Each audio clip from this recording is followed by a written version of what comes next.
વડોદરા શહેરમાં યોજાનાર રથયાત્રાને લઈને પાલિકામાં મહત્વની બેઠકનું આયોજન કરવામાં આવ્યું. રથયાત્રાને લઈને પાલિકામાં મહત્વની બેઠકનું આયોજન કરવામાં આવ્યું. અષાઢી બીજના પવિત્ર દિવસે નીકળતી રથયાત્રા વડોદરા શહેરમાં આ વર્ષે પણ ખૂબ જ ભક્તિભાવપૂર્વક નીકળવા જઈ રહી છે. ત્યારે આયોજનના ભાગરૂપે પાલિકામાં મીટિંગનું આયોજન મેયરના અધ્યક્ષ સ્થાને કરવામાં આવ્યું હતું. આ વર્ષે વડોદરામાં 43મી રથયાત્રાનું આયોજન કરવામાં આવ્યું છે. ત્યારે આ રથયાત્રામાં સમગ્ર મોટી સંખ્યામાં ભગવાનના દર્શને આવતા હોય છે. ત્યારે તેઓને પણ કોઈ જાતની અવગડ ન પડે અને રથયાત્રા વિના વિઘ્ને સંપન્ન થાય તે માટે પાલિકા ખાતે બેઠકનું આયોજન કરવામાં આવ્યું હતું.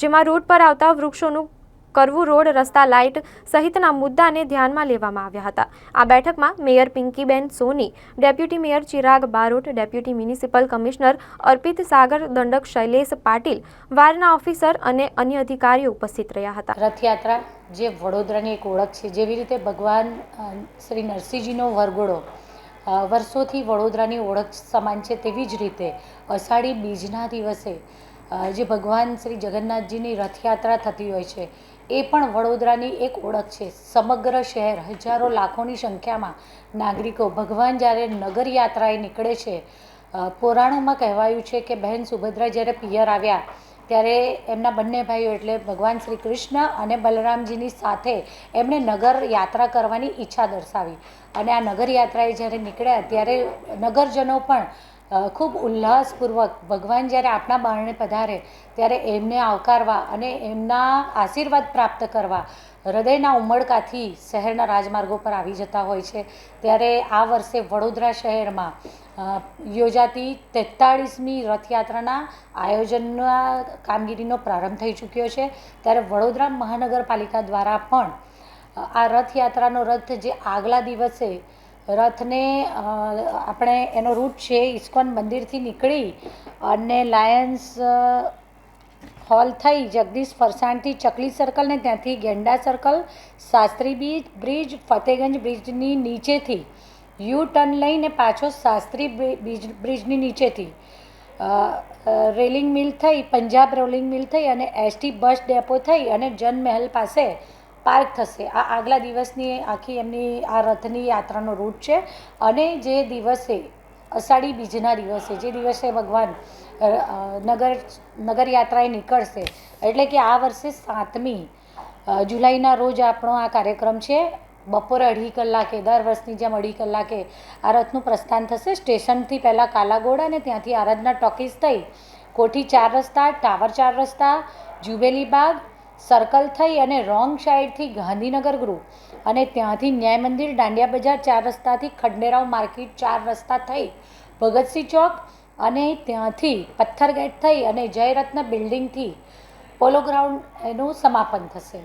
આ રથયાત્રાના બંને દિવસના રૂટ એટલે આગલે દિવસે જે રૂટ પર પસાર થઈ અને રથ પાર્ક કરવામાં આવશે જનમહલ ખાતે અને ત્યાંથી બીજે દિવસે જે બપોરે 2:30 વાગે ભગવાનની જે રથયાત્રાનો પ્રારંભ થવાનો છે ત્યાંથી લઈ અને રથયાત્રાની પૂર્ણાહુતિ થશે, સમાપન થશે.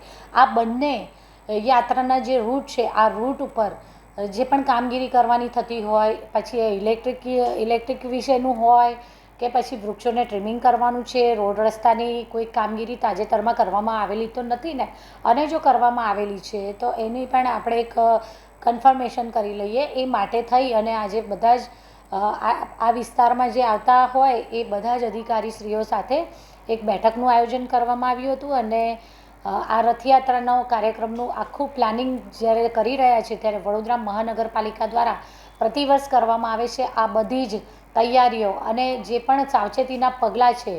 ફાયરની પણ ફાયરમાંથી પણ અમે અધિકારીને બોલાવ્યા હતા.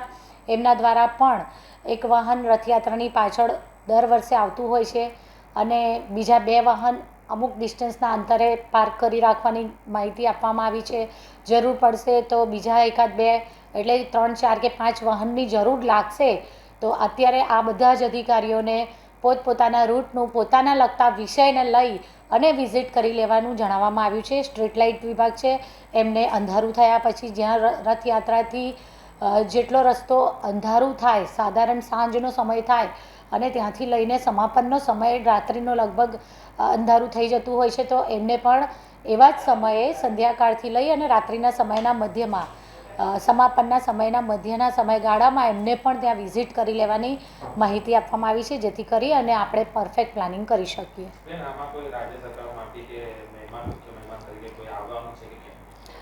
અત્યારે હમણાં આજે અમારી પાસે આવી કોઈ જ માહિતી નથી, પણ આગળ જો અમને માહિતી આવશે સરકારમાંથી કોઈ આપણા વડોદરા શહેરના મહેમાન બને છે ભગવાનની આ રથયાત્રામાં, ઈશ્વરના આશીર્વાદ લેવા જો કોઈ વડોદરા શહેરમાં પધારે છે તો ચોક્કસ આપ સૌ મીડિયા મિત્રોને એની જાણ કરવામાં આવશે.